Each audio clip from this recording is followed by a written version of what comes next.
Oi, meu nome é Rani, sejam bem-vindos ao canal. Esse é meu cantinho de artes. E no vídeo de hoje, que é a segunda parte do vídeo anterior, que eu vou deixar por aqui em algum lugar para vocês clicarem depois e poderem assistir, eu vou falar sobre a minha história na dança. O vídeo de hoje fala especificamente sobre o polidense e eu vou estar respondendo 10 perguntas que estão aqui sobre polidense.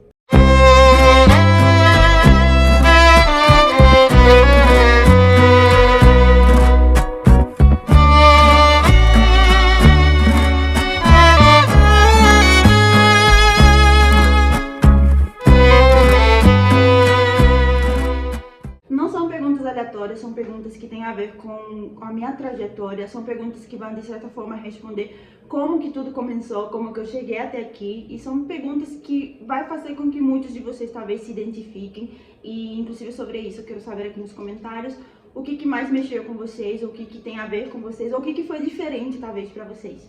E para me ajudar no vídeo de hoje, eu vou fazer de uma forma diferente.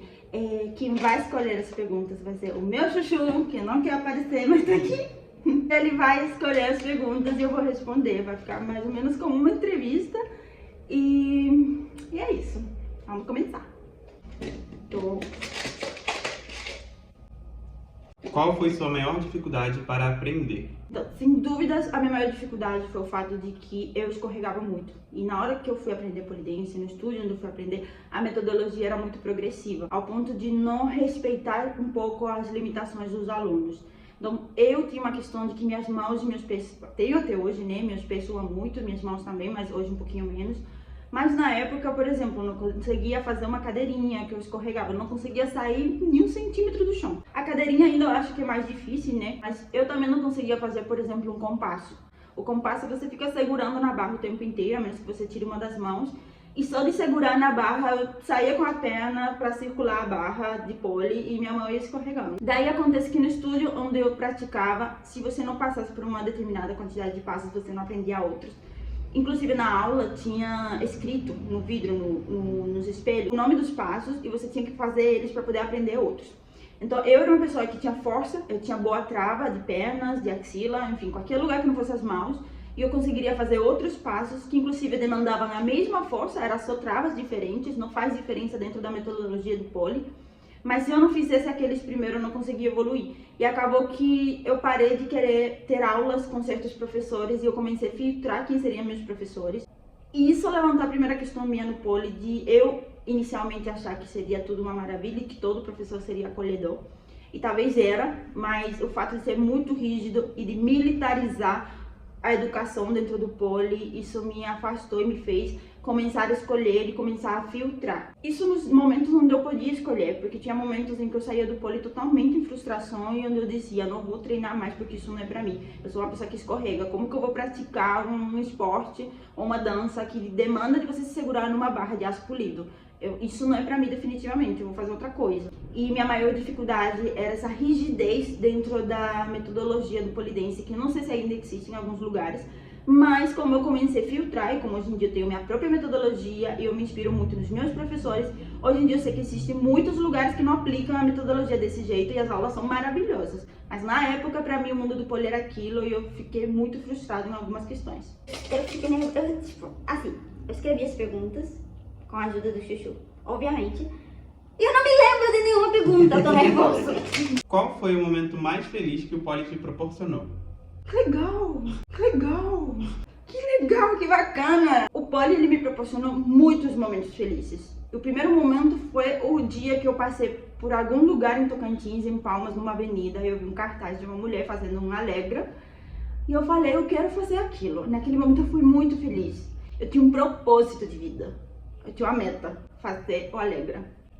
Vou deixar por aqui também, porque pra ser didático. Acho que esse foi meu, eu tenho certeza que esse foi meu primeiro momento feliz. Isso não estava planejado, eu não tinha noção de que esse era meu primeiro momento feliz até eu ouvir a pergunta sair de você. E a minha vida estava enfrentando muitos problemas, se tornou mais colorida pelo fato de eu anotar aquele número de telefone e dizer eu vou começar a fazer pole, eu vou fazer aquela figura, e enfim. Lógico que depois vieram as frustrações pela pergunta anterior, que era de minhas mãos escorregar, e aí eu quase desisti, eu falei, nunca que eu vou fazer aquela... Se eu não consigo fazer uma cadeirinha, eu lá um compasso, eu vou conseguir fazer uma Alegra. Eu acho que o mais feliz são vários, tá? Por isso que eu tô falando sempre o mais feliz no singular, mas acaba que eu tô falando muita coisa. Quando eu consegui ver o FEPASSO acontecendo, que foi um projeto que eu sempre idealizei. Eu já tinha montado espetáculos de dança dentro da Dança do Vento, mas eu consegui montar um espetáculo de pole dance de aéreos, que aconteceu inclusive aqui na Zona Oeste do Rio de Janeiro, e que foi um festival com caráter social, onde muitos artistas que não se imaginariam, que não tinham condição financeira de estar em festivais mais reconhecidos, conseguiram estar lá e dançar. E ver o resultado acontecer, e ver a união, e ver esses artistas mostrando sua arte ali, felizes por estarem apresentando, e eu ter acompanhado muitos deles desde o início, ou seja, desde o primeiro passo até o final da coreografia, até ver eles no palco, foi um momento muito emocionante, porque aí não se tratava mais sobre mim, se tratava sobre o resultado, não era sobre a minha evolução, porque é legal, às vezes eu vejo um vídeo meu do início e eu acho incrível, ok, evoluí, olha agora como eu estou. Mas é uma satisfação pessoal que não atinge o nível, talvez por eu ser professor e por eu ter esse carinho pelos alunos, que é uma coisa muito específica de quem é professor. Mas para mim foi muito mais satisfatório e feliz ver pessoas desde que começaram e acompanhar o resultado lá no teatro. E pessoas também que eu não conhecia, que conheci ali no festival e que trouxeram uma arte incrível que inspirou todo mundo. Meu outro momento muito feliz no pole foi o pulsar, poder ver que eu daria aulas no meu próprio espaço. O pulsar foi como construir uma obra. E ver o resultado dela não foi só no FEPASA, foi nas pessoas. Eu vi que as pessoas foram se transformando e foram gostando do pole, amando o pole. Assim como um dia eu estava enfrentando milhares de problemas e eu passei por uma rua, uma avenida e eu vi um cartaz anunciando pole dance. Eu acredito que as pessoas que chegam até o pulsar, um dia elas sentiram que queriam fazer alguma coisa, talvez não sabiam de nada, e perceberam a partir de uma foto ou de uma publicação que teriam a possibilidade de aprender pole dance. Chegaram até o estúdio e estão fazendo pole dance até hoje, ou por coisas da vida passaram pelo estúdio e seguiram à frente. Queira ou não queira, está na história daquela pessoa. E vamos para a pergunta 3 ou 4. 3. Quando e onde você teve o primeiro contato com o pole? Meu primeiro contato com o pole foi em Palmas, Tocantins, foi no ano de 2017, num estúdio que na época era o único estúdio de pole dance que tinha na região. Como eu falei na pergunta anterior, eu só estava na estrada, acho que eu estava com meu pai indo para algum lugar, voltando para casa, e eu vi um cartaz de uma mulher fazendo uma figura de pole dance, estava anunciando lá as aulas. Eu achei incrível porque juntava ginástica, eu já tinha praticado ginástica, então juntava acrobacia com dança, com sensualidade, juntava tudo. Achei difícil e desafiador, eu queria fazer algo assim. Eu passei por 3 professoras na época, uma delas era aluna minha de dança do ventre. Adoro, é uma inspiração pra mim. E foi lá naquele estúdio que eu fiz meu primeiro ensaio de pole, foi lá que eu aprendi meus primeiros passos, primeira coreografia, tudo sobre a barra, tudo sobre se eu queria ficar ou não ficar no pole, porque tinha aquela questão do suor das mãos, então às vezes eu já quis desistir, mas foi por tudo que eu aprendi que acabou que eu insisti. Por que desistir, né? Meu corpo já tava tudo roxo. Então eu falei, não, vou continuar em frente. E eu gostei tanto que assim que eu vim pro Rio, eu quis procurar logo um estúdio de dança aqui no Rio que tivesse pole dance. Vamos para a pergunta número 4. Quais festivais e shows você participou e como cada um te marcaram? Tá tudo aqui, uma grande parede de festivais de foto. Não, mas sério. Foram muitos festivais, todos me marcaram de forma muito positiva.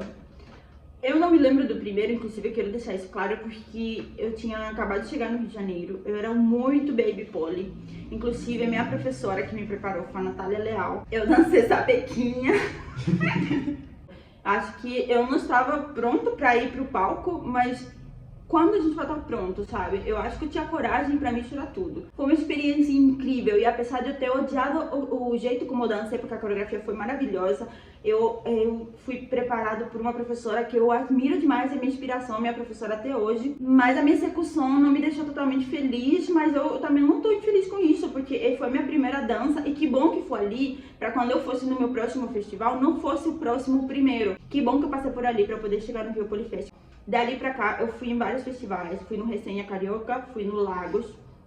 O Festival do Lagos foi muito especial pra mim, porque foi o primeiro festival que eu participei depois de ter saído da fase da internação, onde eu descobri que eu tinha epilepsia. Então eu tava muito nervoso em acertar e tava com muito medo de errar, de escorregar, das luzes me incomodarem, eu acabar perdendo a noção de espaço, de eu ter uma crise. Eu tava muito nervoso, mas o pessoal do festival me acolheu muito. Depois eu fui pro Resenha Carioca. O festival foi incrível também. Foi minha segunda experiência depois da epilepsia. E eu me lembro até hoje de eu falando para as meninas que estavam organizando, olha, eu não tô escutando muito bem do meu ouvido, porque quando eu tive as crises e me afetou um pouquinho, por favor, tem como verificar a música para ficar alta, para eu escutar as batidas. A música que eu dancei tinha muitas batidas, então eu precisava acertar elas. E elas foram, conferiram, me ajudaram e me senti mega acolhido. E depois eu quis participar em tudo quanto eu tinha oportunidade de ir para um festival que eu sonhava em ir. Por exemplo, eu participei do Festival Oxente. Eu tive o grande prazer e honra de participar do Pinop Polishow. O Pinop Polishow é um evento que acontece uma vez por ano, que pra mim é um evento incrível, é um show muito bem fechadinho. O Pinop é um estúdio onde eu faço aulas, onde tem minhas professoras. Então participar do Pinop Polishow foi muito enriquecedor e me permitiu muito me pesquisar. Também participei do FEPASSO, que foi o festival que eu organizei, que aconteceu 2 anos atrás. Depois de anos eu voltei a apresentar no Rio Polifest. Dessa vez eu já estava apresentando em mais modalidades, eu também estava apresentando como dupla. E eu apresentei no Lagos como dupla. Fui em São Paulo, apresentei no de Polidência, aconteceu no Love Cabaret. E também apresentei no Festival Mineiro, que é um festival que eu queria muito levar uma proposta que é muito pessoal, que trata sobre Latinoamérica. É uma proposta com um caráter mais político, onde eu consegui misturar um pouquinho das artes cênicas também, um pouquinho de cenografia, porque eu fiz todo um trabalho de pesquisa para ver como que eu conseguia transformar a mensagem da música, que era uma música muito potente, com um peso político muito grande. Eu tive a ajuda de pessoas muito queridas que estiveram ali no palco comigo e que toparam fazer parte, porque precisava tanto da figuração quanto de participação. Eu apresentei também no CRIA Arte, que fica no centro do Rio de Janeiro, e cada um dos eventos que eu participei me marcaram muito em questão de pesquisa, em questão de reafirmar o quanto eu gosto de trazer personagens, o quanto eu gosto de pesquisar todas as possibilidades que o Polidense me dá. E vamos para a pergunta número 5. Formação, professores e trajetória para se tornar um professor. Minhas formações no Poli começaram anos atrás com o projeto Instrutor, que é feito por Júlia Peixoto. Eu acho o Júlio um artista incrível. O jeito como ele trabalha a força, junto com a leveza e o artístico, sempre me interessou muito de entender como pegar um pouquinho dessa dinâmica e transformar em metodologia. E, sobretudo, uma das coisas que eu mais gostei daquela formação foi a sensibilidade como ele tratou os professores, foi a sensibilidade como ele passou aquela mensagem de vocês também precisam trabalhar essa sensibilidade na sala de aula e compreender as diferenças de cada corpo, compreender como transformar os movimentos e fazer com que os movimentos se tornem acessíveis. A segunda formação foi com a experiência Pinop, que foi no Estúdio Pinop, que é aqui no centro do Rio de Janeiro. Eu sempre sonhei em fazer essa capacitação do Pinop, me capacitando pelas pessoas que mais me inspiram, porque estavam todas minhas professoras lá. A capacitação do PIN também deixou a minha sensibilidade muito mais aflorada como professor na hora de montagem de aula, na hora de entender também o lado do professor. Porque quando eu tava lá, eu não só aprendi, eu peguei a dinâmica de como tratar o aluno, sino que eu prestei muita atenção nas professoras, do jeito como elas estavam me ensinando, e abriu aquela sensibilidade de entender aquele lugar do professor, do trabalho, do treino do professor, por todo o esforço que eu tava vendo delas. Então, trazer um aluno mais sensível, mais aberto ao aprendizado, entender que todo corpo dança e como aplicar a metodologia em cada corpo, mas também entender o trabalho do professor. Depois eu fiz o curso de elementos de Exotic por Chandra, que é do estúdio Policarioca. É um estúdio também que eu admiro muito. Os elementos de salto, desde as bases, como ela traz para o curso, é muito importante. Às vezes você está trabalhando a metodologia e trabalhando com salto dentro de sala de aula e falta um pouquinho dessas bases, porque logicamente a gente tem a ideia de que a gente chega no salto quando já tem certo conhecimento. E a Chandra trouxe um lugar de, ok, você se familiariza com o pole, já faz aulas de pole, você já tem contato com o salto, mas como voltar para as bases, como pegar desde o início. Então foi um curso magnífico e que ajudou e contribuiu demais para a minha metodologia. Juntando as aulas também que eu fiz em cada um desses estúdios, porque a gente no curso pode aprender, mas enquanto está em sala de aula também como professor, a gente sempre está aprendendo com os nossos professores. Então, juntando essas 3 formações, que eu tenho muito orgulho de dizer que eu fiz esses cursos, eu fui alimentando o artista que eu sou hoje e o professor que eu sou hoje também em sala de aula.